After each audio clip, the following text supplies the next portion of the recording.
Assalamualaikum warahmatullahi wabarakatuh. Alhamdulillahi rabbil alamin, wal aqibatu lil muttaqin, wala udwana illa 'alal zalimin. Wassalatu wassalamu ala sayyidil mursalin wa ala alihi wa ashabihi ajma'in. Qala rabbi shrah li sadri wa yassir li amri wahlul 'uqdatam min lisani yafqahu qawli. Qala la ilma lana illa ma 'allamtana innaka antal alimul hakim wa tub 'alaina innaka antat tawwabur rahim. Atratal kurama wal kudula nahusudu dikri akan memuliakan keujung muslim alim, segenap pengurus dan jemaah majelis Khatmil Quran Al-Mubarakah, yang semoga kita senantiasa dimuliakan Allah Subhanahu wa ta'ala. Senandung puji dan syukur kita aturkan kepada Allah Subhanahu wa ta'ala, karena pada malam hari ini kita masih diberi nikmat sehat dan sempat oleh Allah, sehingga kita dapat bersama-sama melaksanakan kewajiban kita di majelis yang kita cintai ini.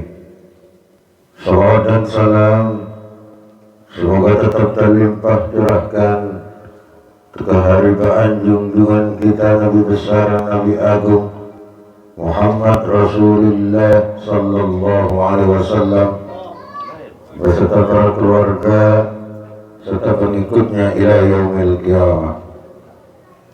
Hadirin jemaah yang dimuliakan Allah Subhanahu wa ta'ala, di dalam keseharian kita sering mendengar bahwasanya penyesalan tidak akan pernah datang di awal, karena penyesalan pasti datang pada akhir. Kalimat ini sering kita lantunkan, bahkan kita dengar. Padahal kalimat ini ketika terjadi kepada kita, itu mengartikan bahwa kita tidak mengharapkan hal yang terjadi itu berlaku kepada kita atau orang-orang yang kita cintai. Akan tetapi kenapa meskipun kita sering mengucapkan hal itu, tapi justru kadang sering terjadi kepada kita. Penyesalan selalu datang, penyesalan selalu menghampiri kita. Kenapa? Karena kita melakukan sesuatu yang pertama memang karena sesuatu itu belum kita ketahui apa yang akan terjadi setelah kita lakukan. Yang kedua, kadang kita lupa dengan peringatan-peringatan yang telah difirmankan Allah di dalam Al-Quran, yang telah disampaikan oleh Rasulullah di dalam hadisnya, bahkan diingatkan oleh para ulama di dalam kitab-kitabnya. Ketika kita masih hidup di dalam dunia ini, kalaulah kita melakukan satu perbuatan yang kemudian menyebabkan kita menyesali terhadap perbuatan yang kita lakukan, sepanjang masih nyawa di kandung badan, sepanjang kita masih hidup di dunia, masih ada kesempatan bagi kita semua untuk memperbaiki kesalahan-kesalahan yang dimaksud. Namun apa jadinya? Bagaimana ketika penyesalan itu justru muncul ketika nyawa sudah tidak lagi di badan, ketika nyawa sudah terpisah dengan jasad kita, kita sudah berada di dalam tanah, artinya kita telah wafat, kita telah meninggalkan dunia ini. Tentu penyesalan itu hanya akan membuat sia-sia saja, karena sudah tidak ada gunanya. Oleh karena inilah, dari mukadimah yang saya bahas ini, saya ingin menyampaikan pada malam hari ini bahwa ada 7 penyesalan yang akan tiba kepada setiap manusia yang diingatkan Allah di dalam Al-Quran. Penyesalan itu terjadi nanti ketika dia telah meninggalkan dunia ini. Apa yang pertama? Yang pertama adalah ketika semasa hidupnya dia menyekutukan Allah Subhanahu wa ta'ala. Di dalam surat Al-Kahfi ayat 42 dijelaskan, a'udzu billahi minasyaitonir rajim wa uhita bi thamarihi fa asbaha yuqallabu kaffayhi ala ma anfaqa fiha wa hiya khawiyatun ala urushiha wa yaqulu ya laitani lam usyrik bi rabbi ahada. Dan ketika kekayaan-kekayaan mereka dihancurkan, ketika dibinasakan oleh Allah Subhanahu wa ta'ala, kemudian orang itu membolak-balikan kedua tangannya terhadap apa yang ia telah belanjakan dari harta-harta yang dititipkan Allah itu, sedang pohon anggur pun akan roboh bersama tongkat penyangganya.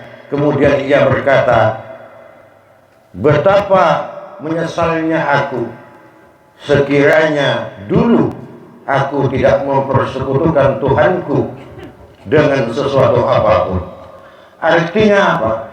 Ketika orang telah meninggalkan dunia, mati dalam keadaan su'ul khatimah, mati dalam musyrik, mati dalam menyekutukan Allah Subhanahu wa ta'ala, maka penyesalan pertama ini sudah tidak ada gunanya lagi, tidak bisa lagi diulang, karena waktu tak mungkin kita ulang. Orang yang mati menyekutukan Allah, maka orang itu tentu tidak akan husnul khotimah, dan dia akan masuk ke dalam neraka Allah selama-lamanya.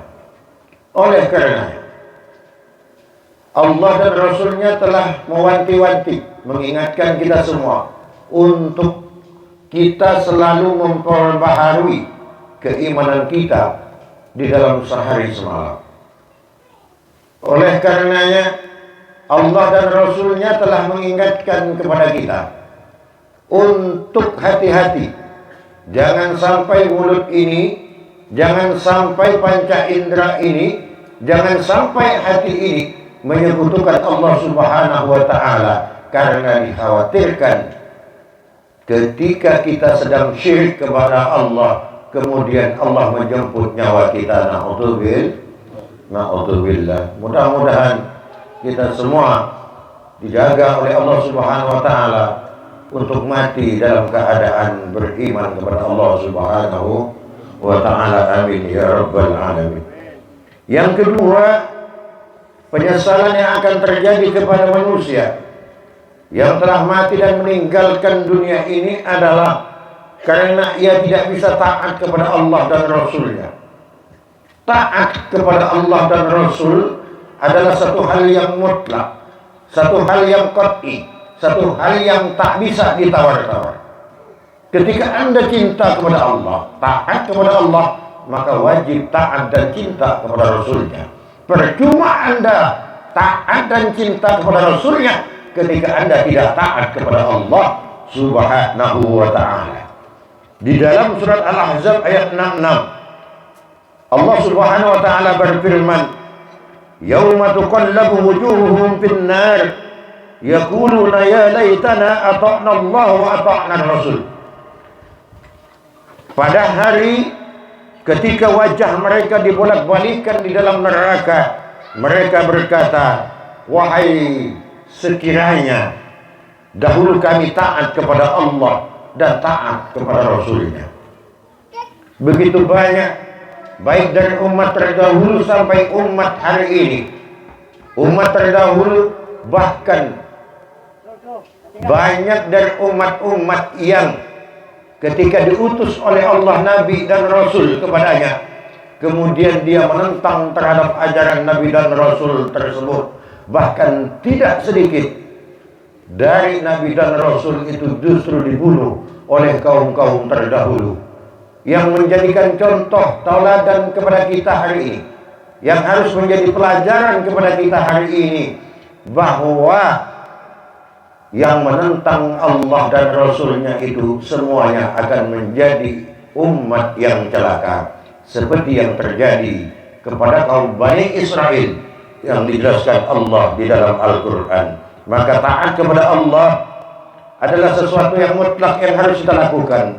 Jangan sampai kita untuk menentang syirik kepada Allah dan Rasulnya, karena itu adalah modal utama kita untuk mendapat ridho Allah Subhanahu wa Ta'ala. Yang ketiga, penyesalan yang akan terjadi kepada manusia yang setelah meninggal adalah ketika dia hidup di dunia, dia salah memilih teman. Teman itu ada yang membawa kita ke surga, tapi ada teman yang bisa membawa kita ke neraka. Teman itu ada yang menjadikan kita dari tidak baik menjadi baik, tapi ada teman justru yang akan merubah karakter kita dari baik justru menjadi orang yang tidak baik dan bejat. Maka memilih teman itu diatur di dalam Islam. Silakan Anda berteman dengan siapapun ketika Anda mampu untuk merubah orang yang tak baik menjadi baik. Tetapi ketika engkau tak mampu untuk merubah orang yang tidak baik menjadi baik, maka yang harus engkau lakukan adalah engkau harus menghindar dari orang-orang yang sekiranya orang itu justru akan membawa kita ke jalan yang tidak benar. Kalau orang yang ada kemampuan dipersilahkan, karena memang kita berdakwah sasarannya adalah orang yang tidak baik, seperti apa yang telah dilakukan oleh Rasulullah. Rasulullah sayang didatang dakwah Rasulullah kepada orang yang tidak baik. Yang didatangi Rasulullah adalah orang-orang kafir. Tapi itu Rasulullah, karena beliau punya misi risalah kenabian dan kerasulannya untuk menyampaikan agama Islam itu kepada umat. Dan Rasulullah sudah dipastikan tidak mungkin terpengaruh kepada jahatnya orang, tapi justru Rasulullah memperbaiki setiap orang. Begitupun para ulama, begitupun orang-orang tertentu yang memang diberi pangkat dan tugas oleh Allah untuk berdakwah, mengajak orang yang tak baik, kemudian ia menjadi baik. Tapi ketika Anda tidak meyakini diri Anda bahwa Anda mampu untuk bersama orang yang tidak baik, maka jalan terbaik adalah kita menghindar dan menjauh dari orang-orang yang sekiranya akan membawa kita ke jalan-jalan tidak benar.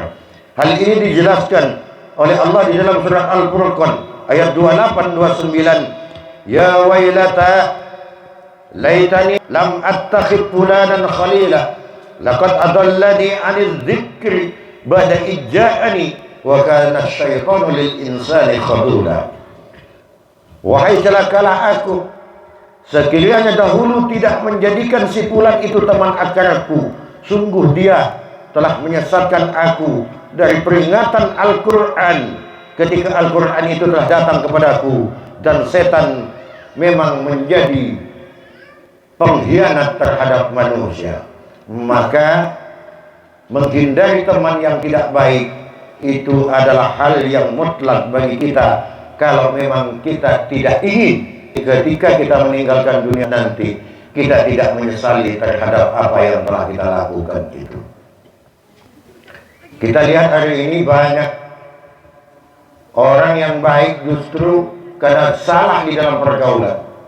Hari ini banyak anak-anak kita yang awalnya baik tapi salah dalam pergaulan, dan orang tuanya membiarkan anaknya bergaul bebas, sehingga kemudian anaknya menjadi orang-orang, menjadi generasi yang justru sama sekali tidak kita harapkan, karena ia tidak bisa menjadi qurrata a'yun seperti yang dijelaskan oleh Allah di dalam Al-Quran. Itu yang ketiga. Yang keempat, orang yang telah meninggal itu akan menyesali dan berharap bahwa ia kemudian ketika ditanam di dalam kubur, dia tidak lagi nanti ditumbuhkan Allah, dibangkitkan Allah menjadi manusia sebagaimana ketika hidup di dunia. Yang ia inginkan adalah ketika ia masuk ke dalam kubur, karena ia tahu nasibnya itu tidak baik, maka ia ingin selamanya kembali ke tanah dan menjadi tanah, takkan pernah lagi dibangkitkan oleh Allah Subhanahu wa ta'ala. Kenapa itu dilakukan? Inna anzarnakum adaban qariba yauma yanzurul mar'u ma qaddamat yadah wa yaqulul kafiru ya laitani kuntu turaba. Sesungguhnya kami telah memperingatkan kepadamu, wahai orang kafir, tentang azab yang dekat pada hari manusia melihat apa yang telah diperbuat oleh keduanya, dan orang kafir berkata, alangkah baiknya seandainya aku tetap menjadi tanah. Karena nanti ketika kita meninggalkan dunia, ketika nanti di padang mahsyar, manusia akan terbagi menjadi tiga menerima catatan amal. Satu itu dari kanan, yang satu dari kiri, dan yang satu dari punggung belakangnya. Ketika ditakdir ia terima dari kanan, maka tak mungkin ia bisa mengambil di kiri. Begitupun yang ditakdir dari kiri, tak mungkin ia mengambil catatan amalnya di kanan. Bahkan yang ditakdir oleh Allah menerima catatan amalnya dari punggungnya, maka ia tidak bisa menerima dari kanan, kiri, ataupun dari depan. Yang dari kanan itu menandakan orang yang selamat, sementara yang kiri dan belakang itu menandakan bahwa dialah orang yang celaka. Orang kafir itu akan dari belakang punggungnya, sementara yang kiri adalah orang-orang umat-umat Rasulullah yang timbangan amalnya lebih banyak perbuatan dosanya ketika di dunia. Maka wajar ketika orang kafir meminta kepada Allah ketika dia telah tahu tentang kebenaran bahwa setelah dunia ada alam barzakh, alam kubur, setelah alam kubur nanti ada lagi yang disebut dengan alam akhirat. Kemudian dia minta untuk selamanya menjadi tanah, tidak dibangkitkan lagi oleh Allah Subhanahu wa ta'ala. Yang kelima, yaitu penyesalan karena dia tidak menerima catatannya dari kanan, yang diterima justru dari kiri, atau bisa jadi dari belakang. Ini dijelaskan oleh Allah di dalam Al-Quran surat Al-Haqqah ayat 25 sampai 29. Wa amma man utiya kitabahu bishimalihi fayaqulu ya laitani lam uta kitabiyah wa lam adri ma hisabiyah ya laitana kanatil mu'adiyah ma agna anni maliyah halaka anni sultaniyah. Adapun kitab yang diberikan di tangan kirinya, maka dia akan berkata, alangkah baiknya jika kitabku ini tidak diberikan kepadaku, sehingga aku tidak mengetahui bagaimana perhitungan amalku. Wahai kiranya kematian itulah yang menyudahi segala sesuatu. Hartaku sama sekali tidak berguna bagiku, kekuasaanku hilang dariku. Al-yawma la yanfa'u malun wala banun illa man atallaha biqalbin salim. Harta, anak, kesenangan-kesenangan yang kita miliki di dunia itu bermanfaat ketika kita masih hidup saja. Ketika kita meninggal, maka kesenangan dan harta itu akan menjadi milik keluarga kita yang masih hidup. Tapi ketika nanti di akhirat, maka harta-harta yang kita kumpulkan itu semuanya sama sekali tidak ada artinya di hadapan Allah Subhanahu wa ta'ala. Kenapa? Karena pada hari itu kata Allah, la yanfa'u malun wala banun. Tidak ada gunanya lagi harta dan anak keturunanmu, illa kecuali yang nanti akan bermanfaat adalah man atallaha, siapa yang menghadap Allah, yang datang kepada Allah biqalbin salim, dengan hati yang selamat. Artinya orang yang husnul khotimah.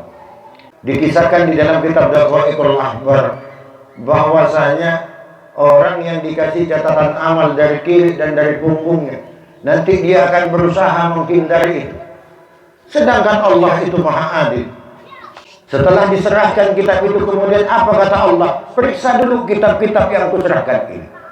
Apakah mungkin para malaikat itu ada yang salah menulis?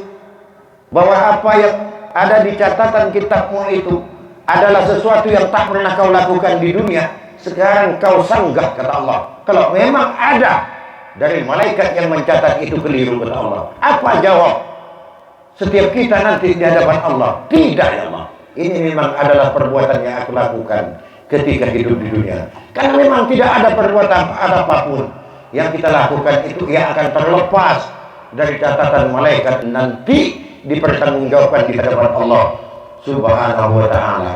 Oleh karenanya, jangan kita biasakan hanya karena perbuatan, hanya karena dosa kecil, kemudian kita mengentengkan hal itu. Karena yang kecil yang akan menjadi besar, yang dari sedikit itu yang akan banyak. Ini hal yang paling harus kita jaga di dalam kehidupan ini. Orang kalau sudah biasa melakukan perbuatan dosa yang kecil, maka pelan tapi pasti dia akan semakin membesar, dan kemudian ia tak menyadari bahwa perbuatan itu telah menggiringnya untuk menghadap neraka Allah Subhanahu wa ta'ala. Yang selanjutnya, yang keenam, bahwasanya orang yang telah meninggal itu mohon kepada Allah, karena dia menyesal ketika hidup di dunia tidak taat kepada Allah, kemudian mohon kepada Allah agar Allah berkenan mengembalikannya lagi ke dunia, dan berjanji ketika akan dikembalikan ke dunia dia tidak akan pernah lagi melakukan perbuatan-perbuatan dosa kepada Allah Subhanahu wa ta'ala. Ini dijelaskan di dalam surat Al-An'am ayat ke-27. Walau tara id wuqifu 'alan nar faqalu ya laitana nuraddu wa la nukadzibu bi ayati rabbina wa nakuna minal mu'minin. Yang artinya, seandainya engkau Muhammad melihat ketika mereka di hadapanku berada di neraka, mereka akan berkata, seandainya kami dikembalikan ke dunia, tentu kami tidak akan mendustakan ayat-ayat Tuhan kami serta menjadi orang-orang yang beriman. Seandainya kita tahu bahwa siksaan di akhirat itu begitu pedih, kita akan yakin kita akan hidup di dunia ini tidak mungkin ada manusia yang melanggar terhadap aturan Allah Subhanahu wa ta'ala. Semuanya akan tastabiqul khairat, berlomba-lomba untuk selalu dan selalu beribadah kepada Allah Subhanahu wa ta'ala. Namun karena manusia punya sifat lupa, manusia punya sifat malas, manusia ada yang menggoda, yaitu iblis laknatullah, maka hal-hal itulah yang kemudian menjadikan manusia kadang malas di dalam beribadah kepada Allah, malas di dalam taat terhadap aturan-aturan Allah Subhanahu wa ta'ala. Yang terakhir, yang ketujuh, penyesalan yang akan terjadi kepada manusia ketika ia telah meninggal dunia adalah karena ia telah dimasukkan Allah ke dalam neraka sakar. Kemudian mereka menjawab, apa? Mereka menyesal karena ketika di dunia dia tidak melaksanakan sholat 5 waktu. Sholat 5 waktu adalah pokok. Awwal ma yuhasabu yaumal qiyamati as-sholat. Yang pertama kali nanti akan dihisab oleh Allah bukan hajimu, bukan sedekahmu, bukan ibadah-ibadahmu yang lain, tapi yang akan dihisab oleh Allah nanti di hari kiamat yang pertama adalah sholat. Ketika sholatmu beres, maka ibadah yang lain akan ikut beres. Tapi ketika sholatmu bermasalah, maka hajimu, meskipun engkau telah haji 1000 kali, 3000 kali, itu tidak akan dianggap oleh Allah Subhanahu wa ta'ala, karena sholat 5 waktu tak akan terjaga. Maka ini termasuk salah satu penyesalan yang akan dilakukan oleh orang yang telah meninggal dunia, terutama nanti ketika telah di hadapan pemeriksaan Allah Subhanahu wa ta'ala. Di antara ini juga orang akan menyesal ketika dititipi harta oleh Allah, tapi tak bisa menafkahkan dari sebagian harta yang ia miliki. Dia hanya menumpuk-numpuk harta, bekerja siang malam menumpuk harta, tapi lupa dengan kewajiban bahwa di harta yang ia miliki itu ada lisa'il wal mahrum, ada haknya orang-orang yang wajib kita bantu yang dia tidak minta-minta, dan ada orang yang wajib kita bantu dengan cara ia minta-minta kepada orang lain. Oleh karenanya hadirin sekalian, dari 7 penyesalan orang yang telah meninggal dunia nanti, kita hari ini masih hidup, kita hari ini masih diberi kesehatan oleh Allah. Mari kita jadikan contoh saudara-saudara kita, jemaah kita yang ada di Al-Mubarakah ini. Sudah berapa jemaah kita yang tidak lagi berada di dekat kita hari ini? Kenapa? Karena ia telah lebih dulu dipanggil oleh Allah Subhanahu wa Ta'ala. Itu artinya apa? Itu artinya kita hanya menunggu giliran saja. Cepat atau lambat semuanya akan sampai. Itu semua. Artinya kita semua akan kembali kepada Allah Subhanahu wa Ta'ala. Karena kita akan kembali kepada Allah, silahkan jangan lupakan duniamu, kejar duniamu, cita-citamu, tapi jangan lupakan akhiratmu. Karena dunia hanya sementara, tapi akhirat selamanya. Mudah-mudahan kita semua diberi istiqomahan oleh Allah Subhanahu wa Ta'ala, jemaah Al-Mubarakah ini, untuk senantiasa menjaga ibadah kita dan kita selalu meninggalkan larang-larangan Allah Subhanahu wa Ta'ala. Amin ya rabbal alamin. Demikian yang dapat saya sampaikan. Ihdinas siratal mustaqim. Wassalamualaikum warahmatullahi wabarakatuh.